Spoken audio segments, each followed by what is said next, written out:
So this volume collects the story Love and Rockets, A Rock and Roll Headache. This was published, serialized over various issues. It's collected here. I'm sure that some of the panels maybe have been reworked to fit the square format. From what I've been told, definitely Gilbert will go back for these collections and change panels, add some panels, and just to kind of flesh out the story.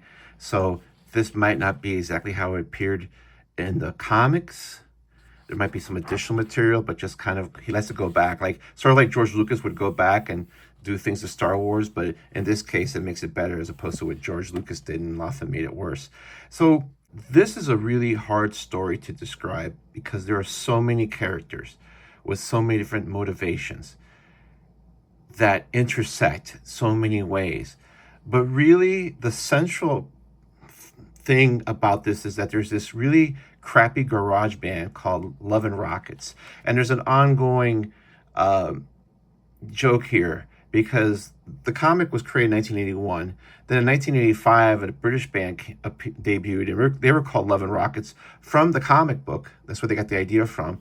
And so I think at the time there might have been multiple bands called Love and Rockets. So there's this really crappy garage band called Love and Rockets, and they actually have the end joke where there's like a lot of different Love and Rockets.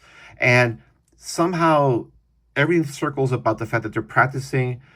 One of them has a very rich, kind of flaky mom who's having a party and she wants her son's band to play there, even though they're probably terrible.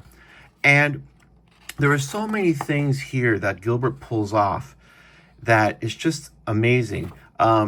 You have this one character's introduced. He's putting up flyers for an upcoming show. These guys from the hood are like telling him, hey man, what are you doing here? But he knows one of the guys from high school, so he kind of gets away without getting, his ass kicked. Then you have these teenage girls who are excited to meet Love and Rockets, but they think it's the British Love and Rockets and not the crappy garage band Love and Rockets. You have characters that have come from previous, this couple, they, in the Blood of Palomar collection, volume 8, I believe, they left Palomar because they were a lesbian couple. They would never be accepted, so they left. And so this continues their story. There's a lot of references, a lot of discussion about racism, which a lot of it's relevant to today. One of the characters is this very attractive teenage high school student who, the first time you see her, and this is kind of relevant, her dad is like a filmmaker. He's openly gay. She doesn't have a problem with it. She just doesn't want to see him like with other guys. And so the first time he's waiting for her, he's like knocking, like, what's going on? She's like, oh, I'm sorry it took so long. And you can see her at a toilet and you're like, and she's wiping her mouth. And I didn't pick up on anything there. But these little things, these little touches become prominent later on because she's one of the main characters here. Very attractive. And one of the two women that left Palomar, when the gay couple, she encounters this girl and she's like smitten. And just how their lives are progressing, how everybody's lives progressing, how everything is intersecting within all these people. Then later on, that one girl that I pointed out, she's here, she's throwing up, wiping her face, and she looks in the mirror and you realize that she's anorexic. And this is what she really looks like. And this is what she sees in the mirror. And this is really how, from what I've seen in documentaries and articles I've read in the past, this is what happens with anorexics. They are super skinny, but in the mirror, they don't see skinniness. They see fat. And so just with these 3 panels and reference to one panel before, you realize she's anorexic. You didn't have to be told she's anorexic. They didn't have to do all this talking and narration and exposition. He just is so good at communicating something visually that in 4 panels you realize she's suffering from anorexia. And that's like one of her issues. And this is her later on. And she's on the outside carefree and fun, but she's really suffering.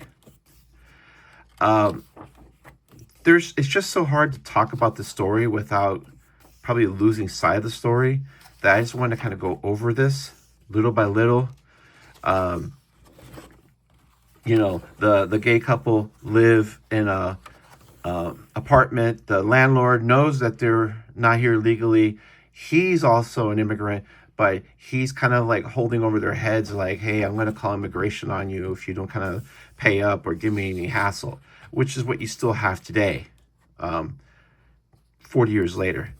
Uh, you have relationships that don't go well. Just a lot of things here.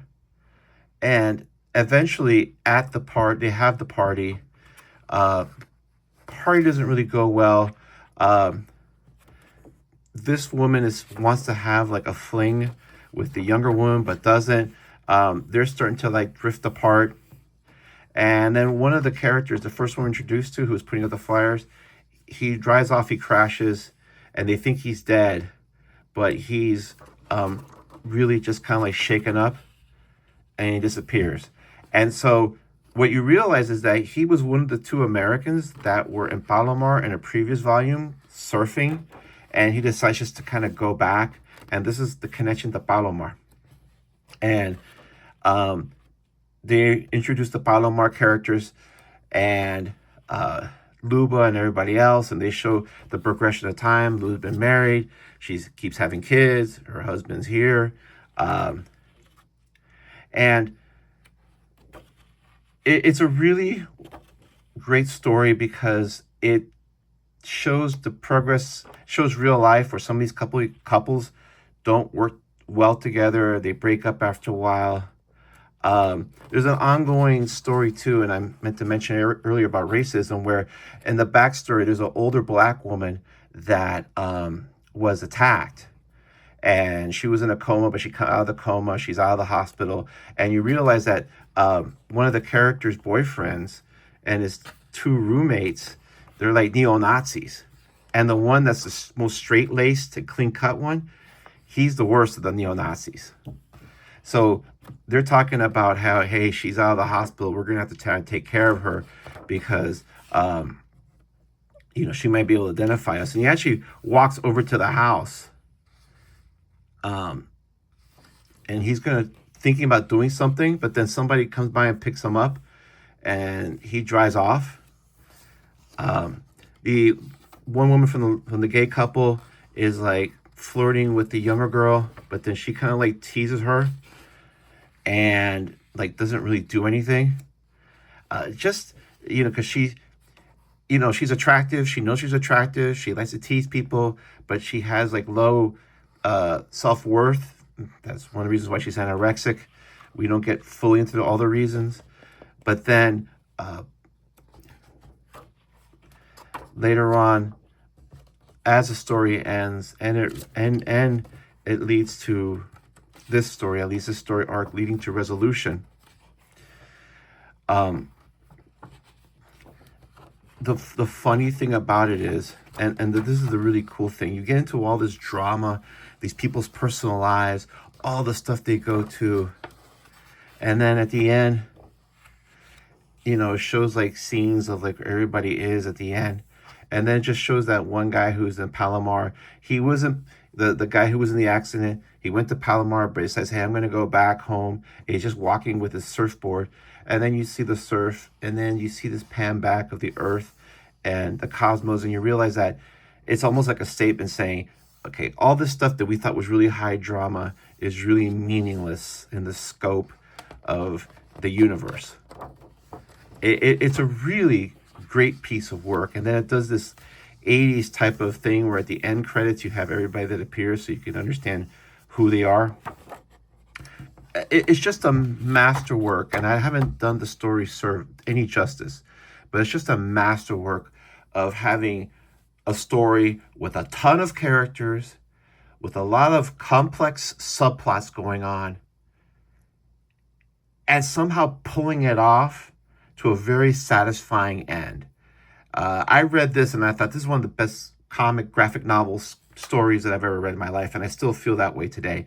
Only because what Gilbert did to pull all this off and to make it make sense and to nail the landings and to make everything seem like a logical progression as opposed to like having characters do dumb things to move the plot along. Excuse me. I just think this is just a really excellent piece of work. I mean, I read this and I thought to myself, now I know why people really love Gilbert and sometimes more than Jaime, because Jaime is outstanding. Don't get me wrong, but pulling this off is a real feat in comics.